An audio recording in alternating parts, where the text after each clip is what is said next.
Hello students, आइए आज हम एनएमआर स्पेक्ट्रोस्कोपी के बारे में कुछ और जानें। This is lecture part 2। इससे पहले हमने इंट्रोडक्टरी पढ़ लिया था एनएमआर स्पेक्ट्रोस्कोपी के बारे में, और एनएमआर में भी हम पढ़ रहे हैं 1H एनएमआर, जिसे कहते हैं हम पीएमआर। इसके विषय में से पिछले वाला जो लेक्चर था उसमें आपको बता दिया गया था। आइए हम देखते हैं कि एनएमआर स्पेक्ट्रम से हमें क्या क्या इन्फॉर्मेशन प्राप्त होते हैं। हमने देखे थे हमें 4 मुख्य इन्फॉर्मेशन प्राप्त होते हैं, और वो है नंबर ऑफ सिग्नल्स यानी संकेतों की संख्या, और पोजीशन ऑफ सिग्नल्स यानी संकेतों की स्थिति, स्प्लिटिंग ऑफ सिग्नल्स यानी संकेतों का विपाटन, एरिया अंडर द पीक यानी संकेतों के द्वारा कवर किया हुआ क्षेत्रफल या संकेतों का क्षेत्रफल। ये दो पीक यहाँ दिखाए हुए हैं, दो स्पेक्ट्रम यहाँ दिखाए हुए हैं।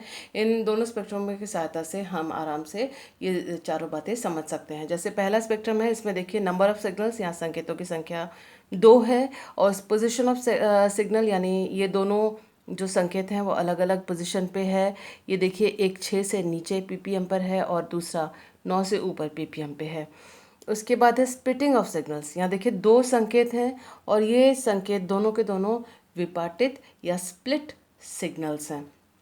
यानी यह सिग्नल जो है वो एक से अधिक में, कितनों में, देखिए 1 2 3 4 5 5 संकेतों में ये सिग्नल बटा हुआ है। उसी तरह से ये वाला सिग्नल भी एक से अधिक, 3 से ज़्यादा, 4 5 में ये वाला संकेत भी विपाटित है।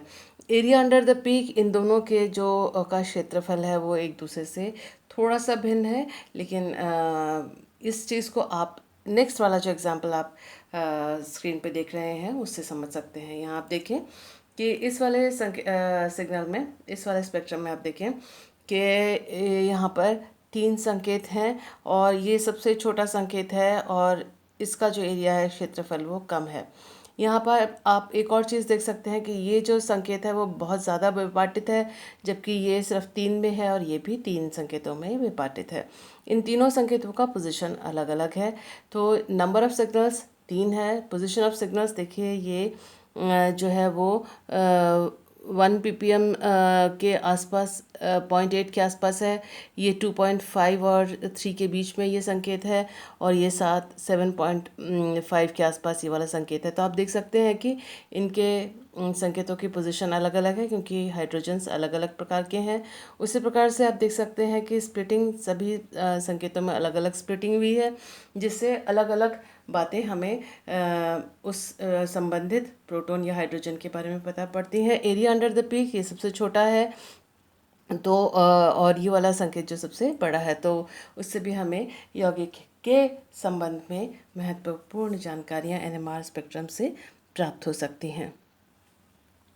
तो अब हम पढ़ते हैं सबसे पहला वाला पॉइंट जो हमने स्क्रीन पे इससे पहले देखा था, that was number of signals.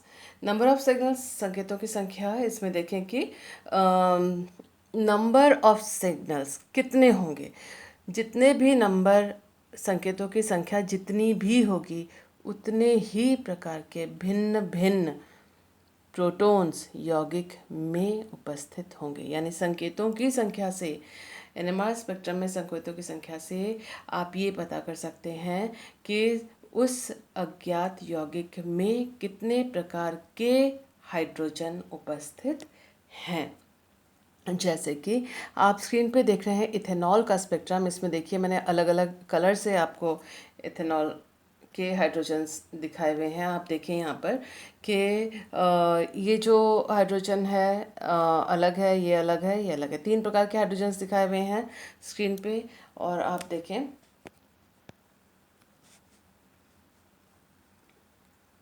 और इथेनॉल पर भी 3 प्रकार के, इथेनॉल का एनएमआर 3 प्रकार के संकेत प्रदान कर रहा है। यानी जितने प्रकार के हाइड्रोजन होंगे उतने ही संकेत होंगे।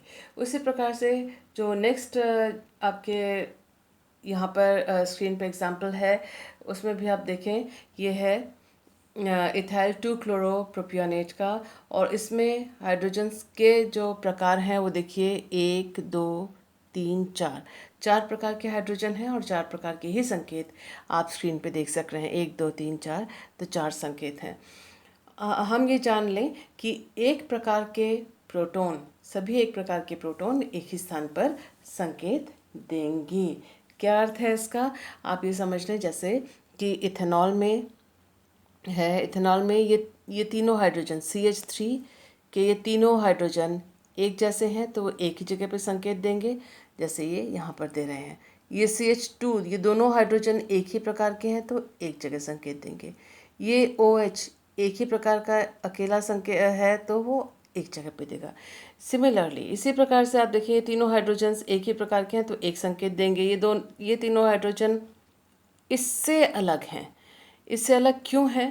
क्योंकि इस CH3 के पड़ोस में CHCl है और इस CH3 के पड़ोस में CH2 है।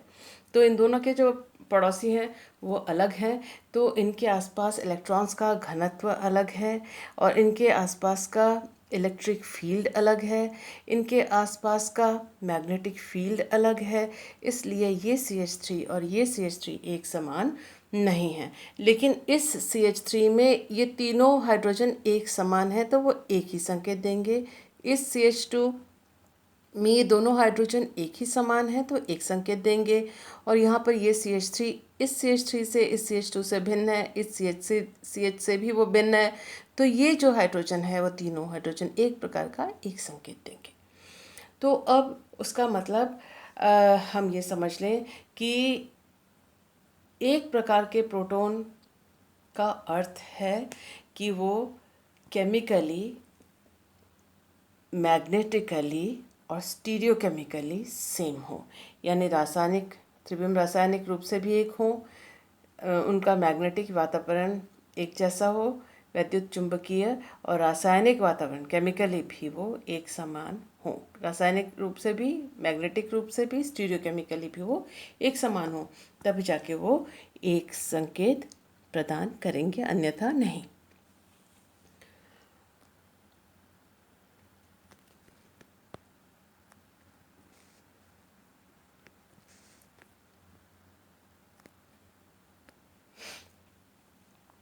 अब देखें हम इक्विवेलेंट और नॉन इक्विवेलेंट प्रोटॉन्स के बारे में। अभी हमने जिक्र किया था, जो वहाँ पर हम इससे पिछले स्लाइड में हमने देखा था CH3 प्रोटॉन्स के बारे में कि वो तीनों प्रोटॉन एक जैसे हैं, और हमने ये भी देखा था कि एक CH3 प्रोटॉन जो है वो दूसरे CH3 प्रोटॉन के समान नहीं है, जैसे कि हमने अपने इस वाले स्लाइड में देखा था कि ये दोनों CH3 हैं लेकिन वो दोनों एक दूसरे से भिन्न हैं। तो इसी प्रकार और ये नॉन इक्विवेलेंट हैं। ठीक, तो अगर हम नेक्स्ट देखते हैं इक्विवेलेंट और नॉन इक्विवेलेंट किसे कहते हैं। इक्विवेलेंट प्रोटॉन्स वो होते हैं जो NMR स्पेक्ट्रम में एक पॉइंट पर एब्जॉर्प्शन दें, एक ही संकेत दें और एक ही स्थान पर दें। और ये जो प्रोटॉन्स होंगे इक्विवेलेंट प्रोटॉन्स, उनके कपलिंग कांस्टेंट J का मान एक समान होगा। अब ये J क्या है? J जो है वो है विपाटित संकेतों के उपसंकेतों, विपाटित संकेतों के उपसंकेतों के बीच की दूरी। ये विपाटित संकेत है, इसके उपसंकेत है, इनके बीच जो दूरी है, इस संकेत और इस संकेत के बीच में, इसके और इसके बीच में, उसके बीच की जो दूरी है उसे कहते हैं कपलिंग कांस्टेंट या J। तो इक्विवेलेंट प्रोटॉन के उपसंकेतों, विपाटित संकेतों के उपसंकेतों के बीच के दूरी एक समान होती है। और जो J को जो है वो हर्ट्ज में नापा जाता है और J का मान यौगिक की संरचना पर निर्भर करता है। किसी भी यौगिक की क्या संरचना है और उसके निकटवर्ती कार्बन पर या निकटवर्ती एटम पर क्या स्थिति है, उन सब चीज़ों के ऊपर J का मान निर्भर करता है। और जो प्रोटॉन जिनके एक प्रकार के इलेक्ट्रॉनिक, केमिकल और स्टीरियोकेमिकल वातावरण जिनका होता है एक समान, तो वही प्रोटॉन इक्विवेलेंट प्रोटॉन कहे जाते हैं। यानी प्रोटॉन्स के सेम इलेक्ट्रॉनिक वातावरण होने चाहिए, सेम केमिकल वातावरण केमिकल जो है वो कॉन्स्टिट्यूशन एक होना चाहिए, केमिस्ट्री उनकी एक होनी चाहिए और उनकी स्टीरियोकेमिकल एनवायरनमेंट वो एक होनी चाहिए, इलेक्ट्रॉनिक मेकअप एक होना चाहिए, तभी जाके वो इक्विवेलेंट प्रोटॉन कहे जाते हैं। इसके विपरीत जो नॉन इक्विवेलेंट प्रोटॉन होते हैं, जाहिर सी बात है कि वो केमिकली एक दूसरे से अलग अलग होंगे। जैसे एक OH प्रोटॉन और एक CH2 प्रोटॉन, वो केमिकली एक दूसरे से अलग अलग हैं। उसी प्रकार से इलेक्ट्रॉनिक, जैसे OH प्रोटॉन और OH प्रोटॉन और COH या C double bond O carbonyl proton, तो वो सॉरी COH एल्डिहाइड का प्रोटॉन और OH का प्रोटॉन, वो दोनों अलग अलग होंगे इलेक्ट्रॉनिकली और केमिकली भी। और उसी तरह से जैसे स्टीरियोकेमिकल वातावरण, अगर एक CH3 है और उसके निकटवर्ती कार्बन पर भी दो CH3 समूह है वह, और एक CH3 ऐसा जिसके निकटवर्ती कार्बन पर CH2 है, वो दोनों एक दूसरे से अलग होंगे। तो उसका मतलब स्टीरियोकेमिकल, इलेक्ट्रॉनिक और केमिकल वातावरण अगर अलग अलग हैं तो उनको हम कहते हैं नॉन इक्विवेलेंट प्रोटॉन। अब देखिए इक्विवेलेंट प्रोटॉन और नॉन इक्विवेलेंट प्रोटॉन को यहाँ देख लीजिए। ये तीनों हाइड्रोजन्स हैं, उनके निकटवर्ती समूह सभी के एक जैसा है। इनका पूरा जो केमिकल रिएक्शंस वगैरह होंगे, प्रकृति होगी, वो एक जैसी होगी, तो ये इक्विवेलेंट प्रोटॉन्स हुए। लेकिन ये CH2, ये हाइड्रोजन और ये CH3 का हाइड्रोजन और ये CH2 का हाइड्रोजन एक समान नहीं है, क्योंकि इस CH3 के पड़ोस में CH2 है, जबकि इस CH3 के पड़ोस में CH2 है, जबकि इस हाइड्रोजन के इस तरफ CH3 और इधर OH है। तो इसका जो इलेक्ट्रॉनिक वातावरण होगा वो अलग है, इसका रासायनिक वातावरण अलग होगा, इसकी स्टीरियोकेमिस्ट्री अलग होगी।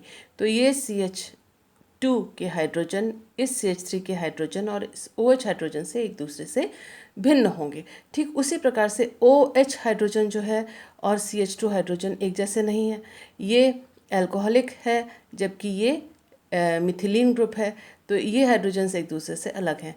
ये OH का हाइड्रोजन और CH3 का हाइड्रोजन, ये दोनों रासायनिक रूप से भी अलग हैं, इलेक्ट्रॉनिक रूप से भी अलग हैं और स्टीरियोकेमिकली भी एक दूसरे से अलग हैं।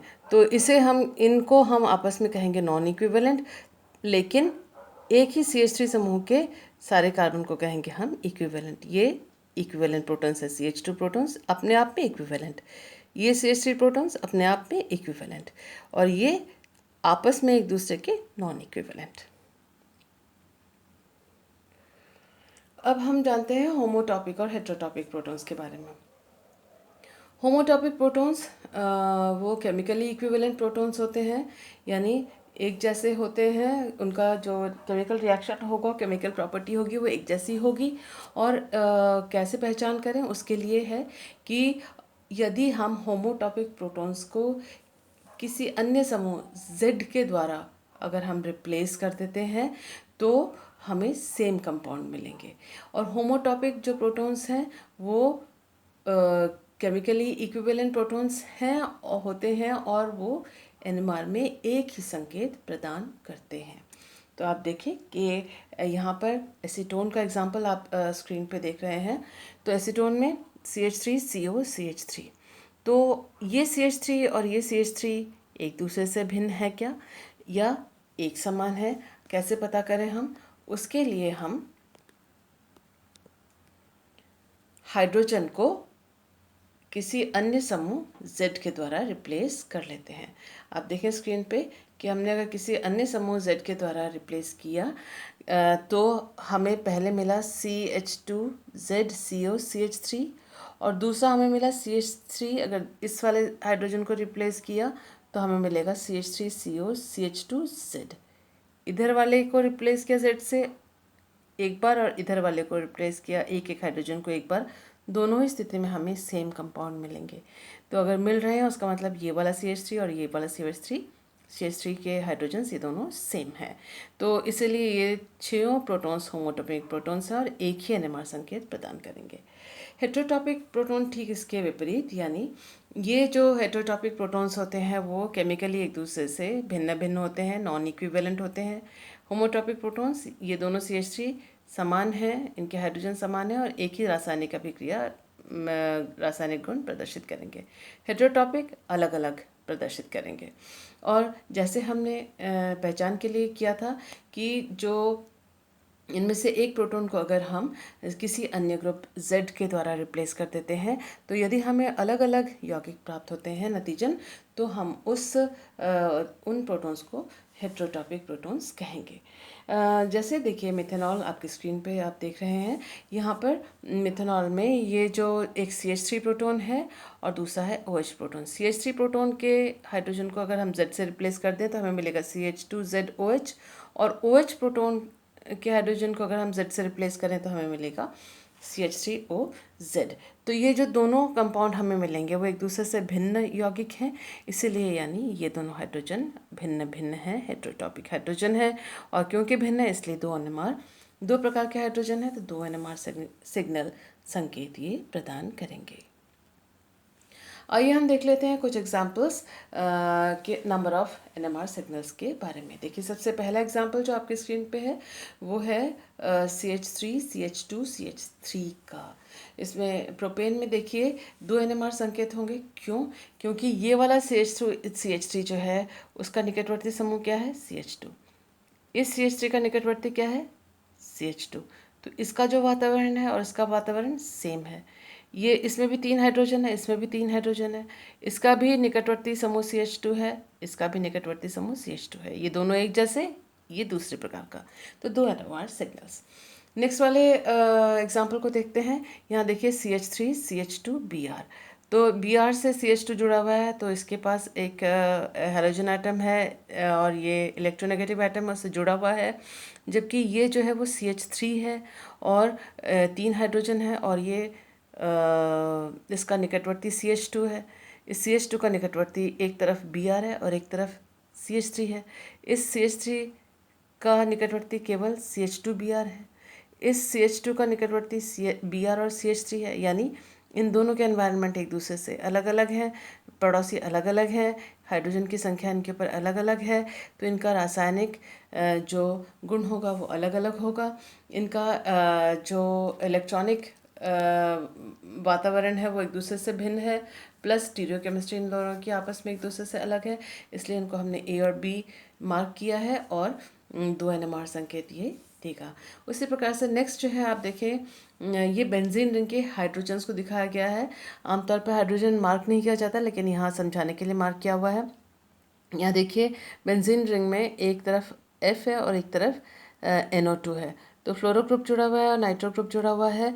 तो कितने हाइड्रोजन्स बाकी हैं? 1 2 3 4, 4 हाइड्रोजन्स बाकी हैं। और इसमें देखिए ये जो HA हाइड्रोजन्स हैं वो फ्लोरो के ज़्यादा नज़दीक हैं, और HB हाइड्रोजन्स वो नाइट्रो के एकदम निकटवर्ती हैं। तो यानी HA नाइट्रोजन का निकटवर्ती एक साइड में F और एक साइड में दूसरा हाइड्रोजन, HB का निकटवर्ती एक साइड में NO2 दूसरी साइड में हाइड्रोजन। तो यानी HA और HB एक दूसरे से भिन्न भिन्न है। और ये H और ये H सेम इसलिए है क्योंकि दोनों के एक साइड में F, इसके भी एक साइड में F, दूसरे साइड में HB H, इसके भी दूसरी साइड में H, तो ये दोनों एक समान है। ठीक उसी प्रकार से ये वाला हाइड्रोजन और ये वाला हाइड्रोजन, उनके दोनों साइड में, एक साइड में हाइड्रोजन है और दूसरी साइड में इन दोनों के NO2 हैं। तो ये 2 NMR, 2 प्रकार के हाइड्रोजन होने पर 2 NMR संकेत प्रदान करेंगे।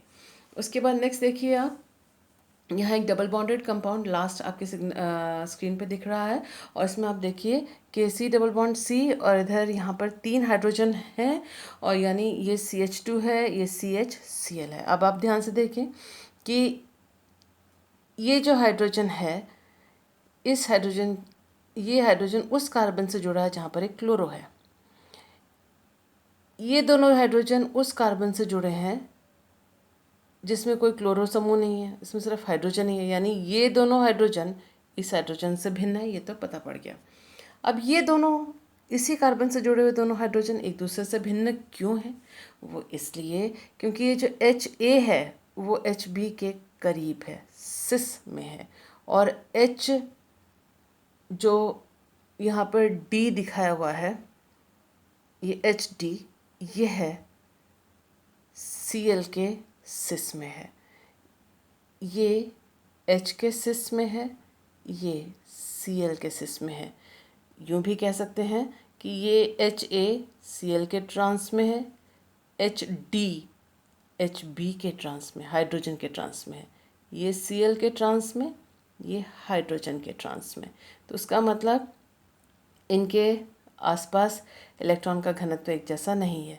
इसके पास हाइड्रोजन है जो विद्युत ऋणी नहीं है, इसके पास पड़ोसी जो है वो Cl है जो कि विद्युत ऋणी है। तो इसके आसपास का वातावरण और इसके आसपास का इलेक्ट्रॉनिक वातावरण एक दूसरे से भिन्न है। इसकी स्टीरियोकेमिस्ट्री, ये सिस हाइड्रोजन के, ये सिस क्लोरो के एक दूसरे से भिन्न है। तो ये वाला हाइड्रोजन और ये वाला हाइड्रोजन हालांकि उसी कार्बन से जुड़े हुए हैं, CH2 समूह है ये, लेकिन वो एक दूसरे से अलग होंगे। तो कुल संकेतों की संख्या कितनी होगी? 1, 2, 3, क्योंकि ये तीनों हाइड्रोजन एक दूसरे से अलग अलग हैं, इसलिए ये 3 संकेत देंगे। तो आज के लिए इतना ही। नेक्स्ट जो लेक्चर होगा NMR पे, इसके आगे हम पढ़ेंगे। Thank you. आपकी अगर कोई क्वेरी है तो आप मुझे नीचे जो कमेंट बॉक्स है उसमें आप अपनी क्वेरी लिख के दे सकते हैं या मुझे कॉल कर सकते हैं। Thank you.